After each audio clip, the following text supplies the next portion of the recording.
അർദ്ധരാത്രിയിൽ റോഡരികിൽ കരഞ്ഞുകൊണ്ടിരുന്ന കുഞ്ഞിനെ അദ്ദേഹം തന്റെ വീട്ടിലേക്ക് എടുത്തുകൊണ്ടുപോയി. വീടെത്തി നോക്കുമ്പോഴത്തേക്കും അദ്ദേഹത്തിന്റെ കൈകളിൽ ആ കുഞ്ഞ് ഇല്ലായിരുന്നു. അദ്ദേഹം എടുത്തുകൊണ്ടുപോയത് ശരിക്കും ഒരു കുഞ്ഞായിരുന്നു. മുല്ലക്കുന്ന് റോഡ് സീരീസിലെ 2ാം ഭാഗത്തിലേക്ക് എല്ലാവർക്കും സ്വാഗതം. വർഷങ്ങൾക്ക് മുമ്പ് ലക്ഷദ്വീപിലെ ആന്ത്രോത്ത് ദ്വീപിൽ നടന്നു എന്ന് പറയപ്പെടുന്ന ഒരു കഥയാണിത്. തന്റെ ജോലി കഴിഞ്ഞ് വീട്ടിലേക്ക് നടക്കുകയായിരുന്നു അദ്ദേഹം. മുല്ലക്കുന്ന് റോഡ് വഴിയാണ് അദ്ദേഹത്തിന് വീട്ടിൽ എത്തേണ്ടത്. ഏകദേശം അർദ്ധരാത്രി കഴിഞ്ഞിരുന്നു. വിജനമായ റോഡ്, എങ്ങും നിശബ്ദത മാത്രം. പെട്ടെന്നാണ് ഒരു കുഞ്ഞിന്റെ കരച്ചിൽ അദ്ദേഹത്തിന് കേട്ടത്. ആദ്യം അദ്ദേഹം വിചാരിച്ചത് തന്റെ തോന്നലാണെന്നാണ്. പക്ഷെ ഓരോ ചുവട് വെക്കുമ്പോഴും ആ കുഞ്ഞിന്റെ ശബ്ദം വ്യക്തമായി അദ്ദേഹം കേട്ടു തുടങ്ങിയിരുന്നു.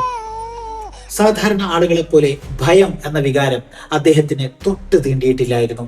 അഥവാ ഭയം എന്നൊരു വികാരം അദ്ദേഹത്തിന്റെ ഡിക്ഷണറിയിലേ ഇല്ലായിരുന്നു.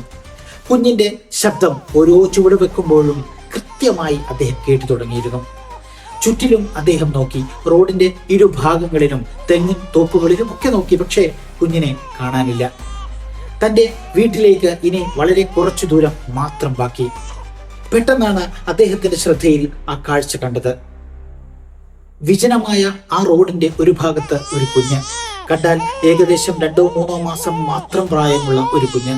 ഈ കുഞ്ഞ് എങ്ങനെ വന്നുവെന്നോ ഇതിന്റെ രക്ഷിതാക്കൾ ആരാണെന്നോ ഒന്നും അദ്ദേഹം അപ്പോൾ ചിന്തിച്ചില്ല. ഒരേ ഒരു ചിന്ത മാത്രമേ അദ്ദേഹത്തിന് മനസ്സിലുണ്ടായിരുന്നുള്ളൂ: ഈ കുട്ടിയെ എത്രയും പെട്ടെന്ന് തന്റെ വീട്ടിലെത്തിക്കുക. ബാക്കി കാര്യങ്ങളൊക്കെ പിന്നെ. അദ്ദേഹം കുട്ടിയെയും എടുത്ത് നടക്കാൻ തുടങ്ങി.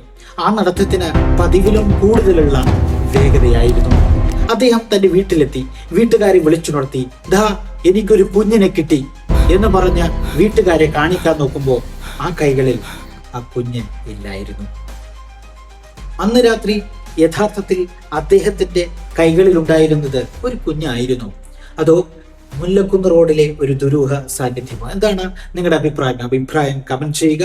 നിങ്ങൾ ആദ്യമായിട്ടാണ് അസറ്റോക്സ് കാണുന്നതെങ്കിൽ ഒന്ന് ഫോളോ ചെയ്ത് ഒപ്പം കൂടുക. അതേപോലെ തന്നെ മുല്ലക്കുന്ന് റോഡ് സീരീസിലെ അടുത്ത കഥക്കായി കാത്തിരിക്കുക.